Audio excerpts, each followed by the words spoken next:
Pirmasis baudos metimas taip pat netaiklus, dabar jau šansas Vilniaus komandai. Macijauskas, perdavimas Steve'ui Woodbury, nieko nelaukdamas iš 3 taškų zonos ir štai tai. Vėl grįžta intriga, beveik 30 sekundžių su kamuoliu dabar jau Žalgiris. Tačiau iš turėtos persvaros lieka tik tai 3 taškai, dar viena klaida ir viskas gali vėl apsiversti aukštyn kojam.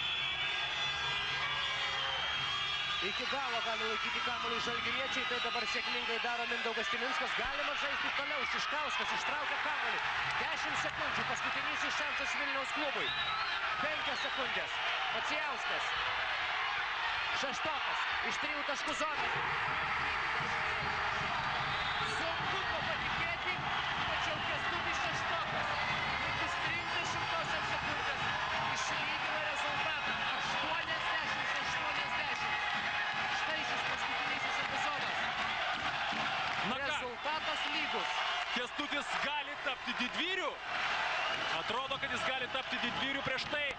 Prieš 2 minutės jisai neįmetė tritaškio, kai galėjo komanda jo priartėti dar arčiau, bet dabar padarė didžiulį darbą. Fantastika. Ir štai ką reiškia tas atsainumas. Tanoko Gordas buvo aiškiai nepasiruošęs rimtiem 2 baudos metimams. Jau galvojama buvo, kad viskas, laimėtos rungtynės, nieko panašaus. Kęstutis Šeštokas savo tritaškį nubraukė visą tą Žalgirio komandos triūsą ir dabar abi komandos bus priverstos žaisti pratęsimą. Na, mes pirmąjį pamiršome 30 sekundės.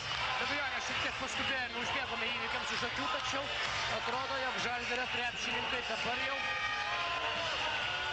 turi sulaukti savotiško stebuklo. 30 sekundės laiko užtenka vos pagauti kamuolį ir čia pat turi jį išleisti iš rankų. Įdomu, ar bus paruošę kokį nors derinuką specialų tokiai situacijai kauniečiai?